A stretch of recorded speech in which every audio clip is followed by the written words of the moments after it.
अब रही ये पुस्तक विमोचन की बात या साहित्य की बात या लिटरेचर फेस्टिवल की बात। थर्ड लिटरेचर फेस्टिवल है यहाँ पे और राय सोनी साहब ने तमाम अपने मित्रों के साथ टीम के साथ इतने विद्वानों को इन्होंने आमंत्रित किया है और यहाँ पे आज कल और परसों, ख़ासकर कल और परसों ज़बरदस्त हंगामा होगा।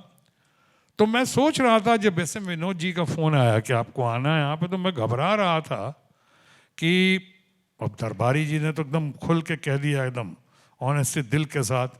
लेकिन मैं सोच रहा था कि मुझे लिटरेचर फेस्टिवल में क्यों बुलाया गया। सबसे पहली बार मुझे लिटरेचर फेस्टिवल में आज तक कहीं बुलाया गया है या गया हूँ तो मेरी जो पुस्तक आई, जो बहुत चर्चित पुस्तक है बायोग्राफी एनीथिंग बट खामोश, वो शायद लोगों को बहुत पसंद आ गई। बायोग्राफी लोगों को लगा कि इंस्पायरिंग है, मोटिवेटिंग है, बच्चों में भी, यूथ में बहुत पॉपुलर हुआ, फैमिलीज में बहुत पॉपुलर हुआ और वो ऐसा हुआ कि उसको लोगों ने माना कि बहुत ऑनेस्ट बायोग्राफी है।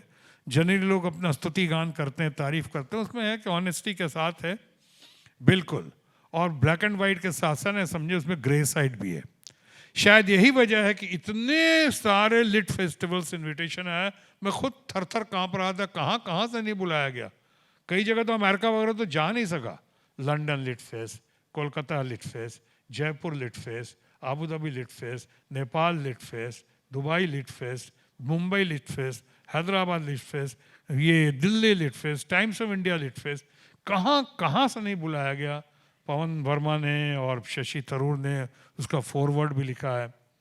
तो उसके बाद वहाँ पे तो उतना नहीं कह सका, लेकिन आज मैं कह दूंगा यहाँ पे पिल्लई जी, शायद आपने भी सुना होगा, उसके बारे में बहुत चर्चा हुई, प्रशंसा भी हुई। लेकिन मुझे लग रहा था मुझे क्यों, मैं तो जो दरबारी जी तो खैर इनसे थोड़ा ही ज़्यादा होगा, गुणों में नहीं, गुणों में तो ये ज़्यादा है वैसे स्कूल और कॉलेज तक। लेकिन कॉलेज में जब मैं गया तो कई लोगों का मानना है कि मैं क्लासरूम में कम दिखाई पड़ता था और नोटिस बोर्ड पे ज़्यादा पाया जाता था। मैं नोटिस बोर्ड पे इतनी बार पाया गया मैं कि आज तक मुझे याद है, वो छपता गया, मुझे याद होता गया और आज भी मुझे याद है मेरे बारे में क्या छपता था। Mister Shatrughan Prasad Sinha, roll number 210 of BSc, has been fined ₹25 for his misconduct.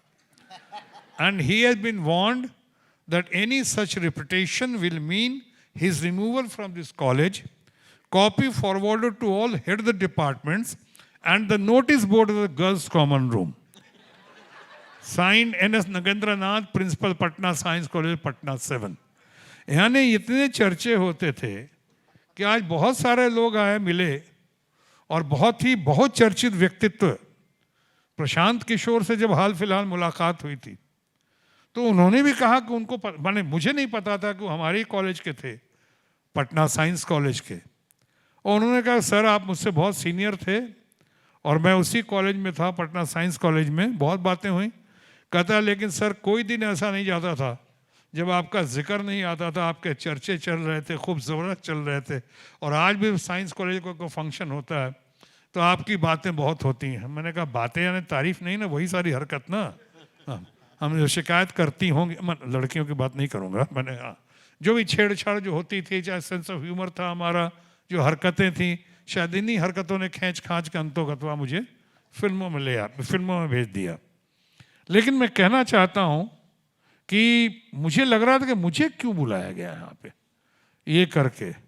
हल एक सिर्फ एनीथिंग बट खामोश की वजह से तो नहीं हो सकता है, लेकिन मुझे लगा, अपने आप को तसल्ली दी कि शायद लगा होगा पर्सनालिटी इन टोटलिटी के आधार पे, संपूर्ण व्यक्तित्व के आधार पे, ये भी देखते हुए कि यहाँ से यहाँ और यहाँ से वहाँ, फिल्मों से ज़ीरो से हीरो की कहानी, ज़ीरो से हीरो के कहानी के बाद राजनीति में आना, राजनीति में भरपूर जवानी में जाना, ये भी नहीं कि रिटायरमेंट के बाद, टायर्ड और रिटायर्ड होने के बाद, राजनीति में आने के बाद भी कुछ लोगों को लगा कि अपनी जगह बनाई, पकड़ बनाई, रिकॉर्ड तो बनाई कि पूरे फिल्म इंडस्ट्री में सबसे पहला व्यक्ति जो फुल फ्लेजेड कैबिनेट मिनिस्टर बन के ऑल इंडिया फिल्म से पहला व्यक्ति जो फुल फ्लेजेड कैबिनेट मिनिस्टर बनकर उभर आया।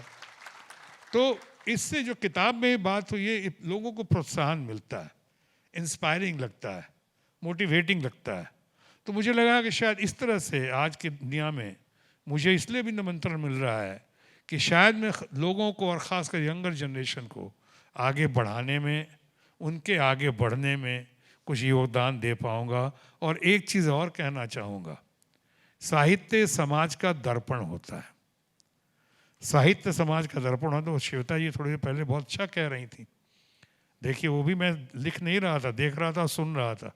उन्होंने कहा था पहले किताबें पाठकों को ढूंढती थी, आजकल पहले पाठक किताबों को ढूंढते थे, आजकल किताबें पाठकों को ढूंढ रही हैं ये।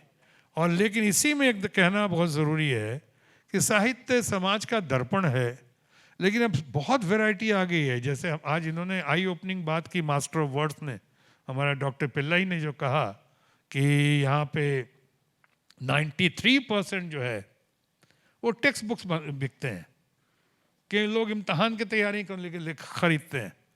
बस 7% जो आप नहीं टेक्स्ट बुक्स में आते हैं, चाहे फिक्शन हो कि साहित्य हो कि जो समाज का जो दर्पण लेके आते हैं जो लोग, उन 7% की अगर चर्चा होती है, अगर दिल को छू जाती है, वो जगह बना लेती है, तो मैं कहता हूँ गज़ब करती है।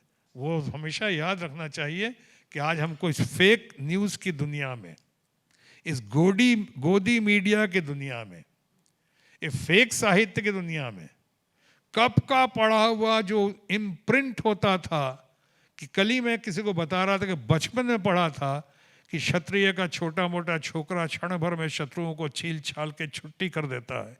कब का पढ़ा हुआ आज तक इम्प्रिंट है। कितने साल पहले ऐसे वो साहित्य की तलाश उस 7% में चल रही है, और जब आती है, मिलती है, तो आपको छू जाती है। मैं समझता हूँ कि इस गोदी मीडिया के आज जो 93% लोग कहते हैं कि आजकल शायद गोदी मीडिया भी हो गया, फिर मैंने फेक न्यूज़ मिलाकर अभी एक इसका व्यापार हो रहा है। तो मैं समझता हूँ कि आप लोग ज़्यादा प्रबुद्ध लोग आए हुए हैं यहाँ पे, और मेरी बातों को गौर से सुना है। मैं समझता हूँ थोड़ा गौर करेंगे और इनकी हौसला अफजाई करेंगे। पढ़ने की आदत अगर नहीं भी आप डाल सकें तो दूसरों से सुने, पत्नी हो कि बच्चे हो कि क्या है, क्या किताब क्या कहता है, कम से कम निचोड़ समझें, उससे लाभान्वित हो। मैं आपके सामने थोड़ा क्षमा प्रार्थी हूँ। चंद रोज़ पहले मेरे बाएं घुटने में अपने ही जिम में एक्सरसाइज करते वक्त चोट लग गई थी, इसलिए मैं लोगों ने सुझाव दिया कि बैठ के बात कीजिए। तो वरना मैं पहली बार शायद कहीं बैठ के बात कर रहा हूँ, लेकिन आप लोग बैठे हुए हैं तो इसलिए तसल्ली है कि हम सब एक परिवार के हैं। और अगर ऐसे किसी कार्यक्रम में जो उसको रचनात्मक कहेंगे, सृजनात्मक कहेंगे, क्रिएटिव कहेंगे, राय सोनी जी आपका बहुत बहुत आभार, कंस्ट्रक्टिव कहेंगे, ऐसे किसी कार्यक्रम में अगर मुझ जैसा आदमी आके थोड़ा बहुत भी हौसला अफजाई के साथ साथ कुछ योगदान दे सके, कुछ कंट्रीब्यूट कर सके, तो निसंदेह निसंकोच याद कर लीजिएगा, आज की रामायण के राम का छोटा भाई शत्रुघ्न वचनबद्ध हूँ कि रघुकुल रीत सदा चली आए, प्राण जाए पर वचन न जाए। मैं आपके साथ हूँ, आपके साथ था और आपके साथ रहूँगा। जय नागपुर, जय महाराष्ट्र, जय Hind. Subscribe to Nation Next YouTube channel and press the bell icon to get regular updates from Nation Next. Also like Nation Next Facebook page and follow us on Instagram and Twitter.